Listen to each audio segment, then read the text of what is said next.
Kembali di Prime Time pemirsa, masih bersama narasumber kami Hermawan Saputra. Pak Hermawan, kalau memang tadi kita berbicara untuk menyebut fase 2 masih terlalu dini karena kita masih punya PR untuk menuntaskannya di fase 1 ini, tapi tidak ada salahnya kita juga harus punya antisipasi yang konkret begitu untuk mencegah kita tidak melangkah atau kita tidak diserang oleh fase kedua ini. Apa yang harus dilakukan oleh masyarakat setidaknya? Ya, saya menyebutkan 3 kata kunci ya terkait dengan to facing the new normal.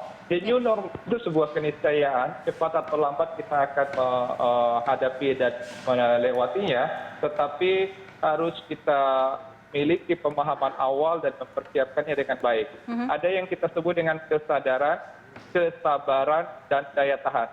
Kesadaran ini menyangkut personal hygiene dan juga kepedulian kolektif kita di komunitas untuk peduli satu sama lain, saling mengingatkan, bahu-membahu, dan bahkan melakukan early detection untuk COVID-19 ini. Justru juga terjadi primary prevention, pencegahan yang paling primer itu ada di tengah komunitas masyarakat. Oke, disiplin kolektif begitu ya? Persuasif. Ada yang berkaitan dengan kesabaran. Nah, kesabaran ini menyangkut banyak hal, tetapi yang paling penting seperti kita menggunakan masker, kemudian menjaga jarak, perilaku hidup bersih dan sehat, dan juga sabar dalam hal ekonomi. Ini yang menjadi penting. Yang ketiga adalah daya tahan. Daya tahan itu bisa mencakup fisik, psikis, dan juga ekonomi. Maka daya tahan inilah yang akan berperan besar untuk menghadapi COVID-19. Sekarang ini Mbak Cakri, paradigma kita bergeser. Dulu di saat kasus kita masih sedikit, di awal-awal kita sangat khawatir, dan kita mengatakan kita siap berpacu melawan COVID-19. Yang namanya berpacu ini kan semacam adu lari sprint, jarak dekat dan siapa yang cepat dialah yang menangkan. Tapi sejujurnya kita sudah kalah dalam adu sprint, adu cepat ini. Karena kasus sudah menyentuh seluruh provinsi 34 dan tidak kabupaten kota.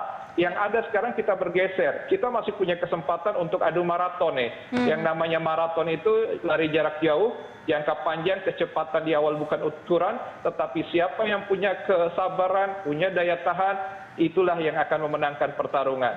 Kita tidak perlu berdamai, kita tidak perlu bersahabat dengan corona, tetapi berdampingan yang sewaktu-waktu kita bisa memenangkan, itu yang kita harapkan, Mbak Cakri. Baik, tapi Pak Hermawan, kalau mengutip dari 3 poin penting Anda tadi, kesabaran dan daya tahan inilah yang berkaitan dengan bagaimana ekonomi kita tetap berjalan. Justru karena memikirkan seperti apa ekonomi tetap bisa berjalan, akhirnya PSBB masa transisi ini juga harus dilakukan begitu oleh pemerintah. Betul, tapi salah istilah. Saya sering mendengar pemerintah pejabat mengatakan PSBB